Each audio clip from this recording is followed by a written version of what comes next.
Hi, my name is Erica, and today we'll be exploring through the first week of my very first Thankful 30 mini album. If you missed last week's video, I did create this book from scratch, so please check it out if you have a free moment. Otherwise, let's get started. I'm just using items from my stash that I already had. I'm trying to keep it pretty simple, and otherwise I did purchase some paper from Vicki Booten's Storyteller collection, as well as Paige Evans' Truly Grateful.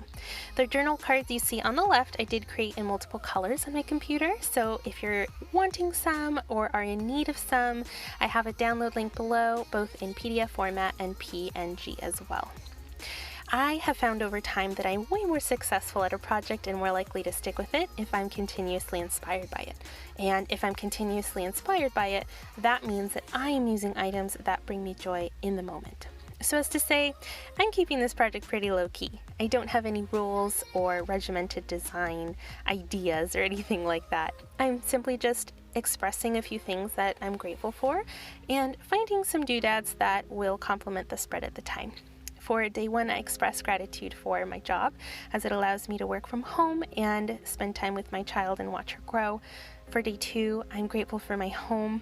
This will be the 23rd time that I have moved, and I am just so grateful to finally be anchored by such a beautiful place. For day three, I'm grateful for my local community.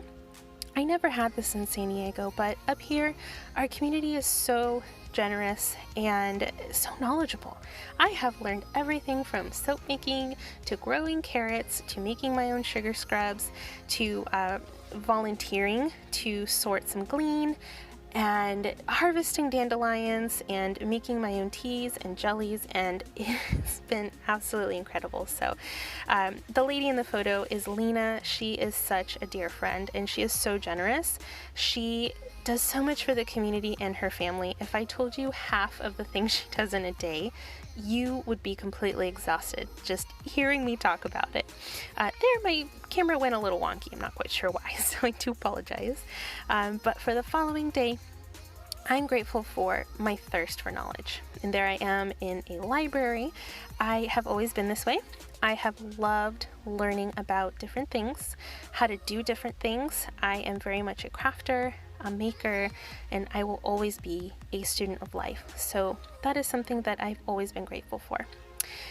For the next day, I'm grateful for God. I know a lot of people have different values and religions, and for me, this is something that has been very important to me because I have had a tumultuous upbringing, and out of everyone and everything, he's always been there. He's been the one constant in my life, so I am just grateful for everything that he's given me, and I can't express it. It's definitely something that hits home.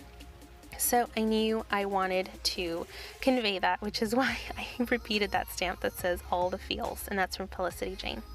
For the last page, I am documenting Sean, my husband, which is someone that I always wanted but never knew existed and doubted I would ever find. And he popped up in the most comical of ways. So I'm very grateful for him in my life. I know that he is someone I can always count on, and I will forever be grateful for that. So hug your loved ones today, definitely. Tell them that you're grateful for them. And that's pretty much it. Days 1 through 6. Keeping it pretty simple, but it's still pretty cute. It brings me joy. So hopefully this inspired you to maybe try a mini album in the future, maybe next month even for December Daily if you've never participated, or maybe a change of format if you have. Thank you so much for watching. If you have any questions, please leave them in the comments below. Otherwise, we will see each other very soon. Bye!